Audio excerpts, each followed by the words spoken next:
Welcome to Let Us Seek the Lord.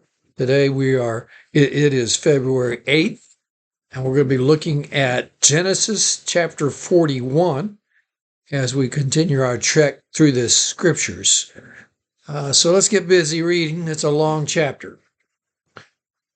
Then it came to pass at the end of 2 full years that Pharaoh had a dream, and behold, he stood by the river.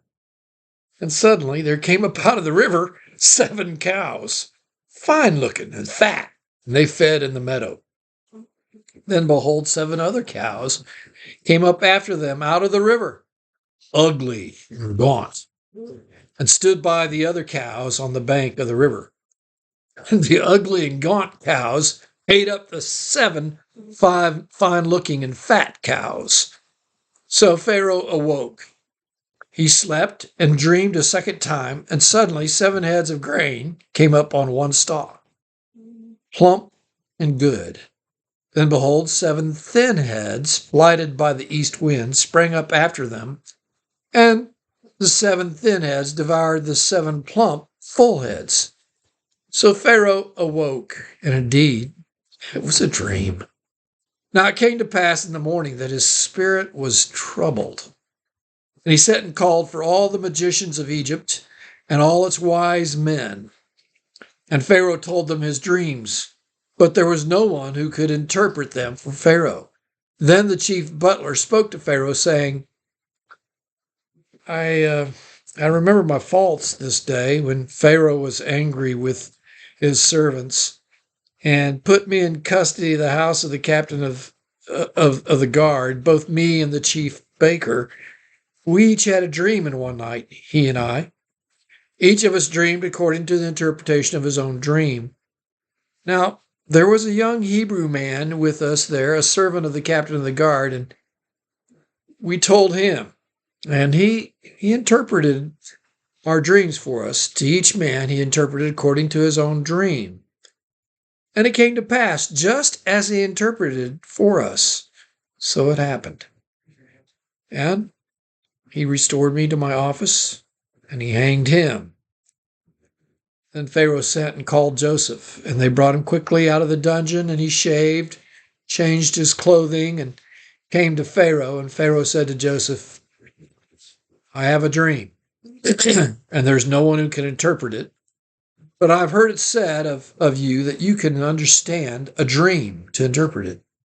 So Joseph answered Pharaoh, saying, It is not in me. God will give Pharaoh an answer of peace.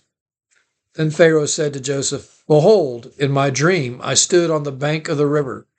Suddenly 7 cows came up out of the river, fine looking and fat, and they fed in the meadow. Then behold, 7 other cows came up after them, poor and very ugly, gaunt, such ugliness as I've never seen in all the land of Egypt. And the gaunt and ugly cows ate up the first 7, the fat cows. And when they had eaten them, no one would have known that they had eaten them, for they were just as ugly as at the beginning. So I awoke. Also I saw my dream, and suddenly 7 heads came up on one stalk, full and good, and then behold, 7 heads withered and thin and blighted by the east wind sprang up after them. And the thin heads devoured the 7 good heads. So I told this to the magicians, but there was no one who could explain it to me. Then Joseph said to Pharaoh, The dreams of Pharaoh are one. God has shown Pharaoh what he is about to do. The 7 good cows are 7 years, and the 7 good heads are 7 years, and the dreams are one. And the 7 thin and ugly cows which came up after them are 7 years, and the 7 empty heads blighted by the east wind of 7 years of famine. This is the thing which I have spoken to Pharaoh. God has shown Pharaoh what he's about to do. Indeed, 7 years of great plenty will come throughout all the land of Egypt. But after them, 7 years of famine will arise, and all the plenty will be forgotten in the land of Egypt, and the famine will deplete the land. So the plenty will not be known in the land because of the famine following, for it will be very severe. And the dream was repeated to Pharaoh twice because the thing is established by God, and God will shortly bring it to pass.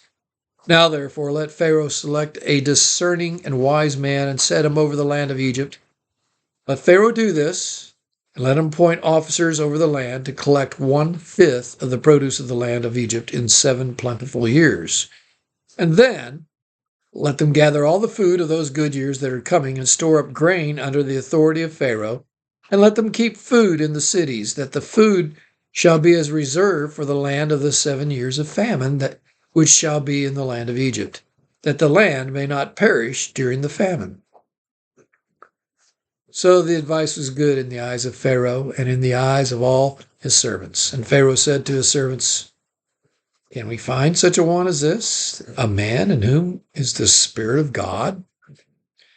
Then Pharaoh said to Joseph, "Inasmuch as God has shown you all this, there is no one as discerning and wise as you are.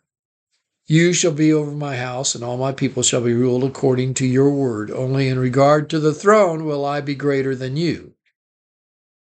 And Pharaoh said to Joseph, "See, I've set you all over the land of Egypt." And Pharaoh took his signet ring off his hand. He put it on Joseph's hand. He clothed him in garments of fine linen and put a gold chain around his neck. And he had him ride in the second chariot which he had, and they cried out before him, "Bow the knee!" So he set him over all the land of Egypt. And Pharaoh also said to Joseph, "I am Pharaoh, and without your consent, no man may lift his hand or foot in all the land of Egypt." And Pharaoh called Joseph's name Zaphnath-Paaneah. And he gave him as a wife Asenath, the daughter of Potiphera, priest of On. So Joseph went out over all the land of Egypt.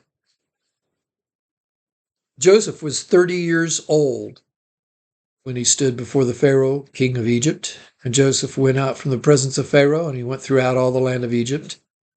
Now in the 7 plentiful years the ground brought forth abundantly. So he gathered up all the food of the 7 years which were in the land of Egypt, and laid up the food in the cities, and he laid up in every city the food of the fields which surrounded them.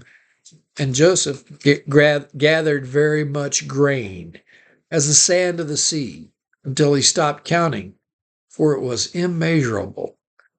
And to Joseph were born 2 sons before the years of the famine came, whom Asenath, the daughter of Potiphera, the priest of On, bore to him.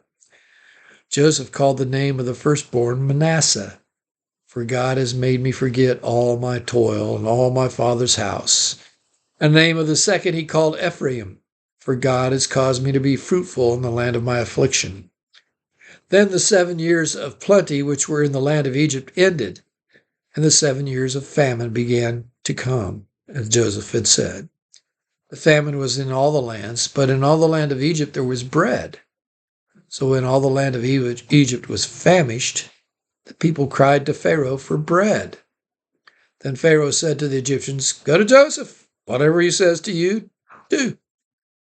The famine was all over the face of the earth, and Joseph opened all the storehouses and sold to the Egyptians. And the famine became severe in the land of Egypt. So all the countries came to Joseph in Egypt to buy grain, because the famine was severe in all the lands. Now, where were you 13 years ago? Well, I think about it for me. In February of 2013, we were living on the other side of Stillwater. We've moved twice since. Only 2 of our children were married then. Now 3 are married. We only had 4 living grandchildren. Now we have 11. 2 of my children were living in China then, and they're both back in the United States now. My mother passed away in 2020. Just a few weeks after that, the country shut down for COVID. 13 years ago, Barack Obama was president. Then Trump became president. Then Biden became president. Now Trump again is president. In 2013, Bitcoin saw its first government regulations in the United States. The average price of gold in 2013 was $1,414.80 per troy ounce. Today, 1 ounce of Swiss gold is $5,177.60. 13 years is a long time. We've lived a lot of life during that time. Can you imagine spending 13 years of your life as first as a slave and then in jail? To top it off, you were innocent of any crime worthy of slavery or jail. Wouldn't it seem like a lot of life would have been just wasted? Wouldn't you be at least a little bit bitter? In verse 46, we learn that Joseph was now 30 years old. He was 17 when he sold out by his brothers. Joseph had had his hope rise 3 times. First, when he had risen to the top of Potiphar's household. Second, when he had risen to a place of responsibility in the jailhouse. Third, when he thought that he might have a friend in Pharaoh's court who could get him out of jail, but that friend forgot about him. Each time he probably felt abandoned when things didn't happen as he had expected. After being disappointed so many times, wouldn't you wonder if God really was with you? But I think Joseph knew that God was with him, and that's why he faithfully continued and still worked the hardest he could. You see, there's not anything that we cannot endure if we know that God is with us. That's his glory. When we have the presence of God, we don't have to have a comfortable house, fast or luxurious cars, or sumptuous meals. His presence is enough. Oh, I don't claim to be one who doesn't want a comfortable house or sumptuous meals. I love to eat, and I like my house. However, looking back over the last 13 years, I can truthfully say his presence is sufficient for me. Why? Because his glory is so great. I believe that is why Joseph was so faithful through those 13 years. The presence of the Almighty was all that he needed. Why? Because his glory is so great. Indeed, we serve a glorious King. Speak his glory to someone today.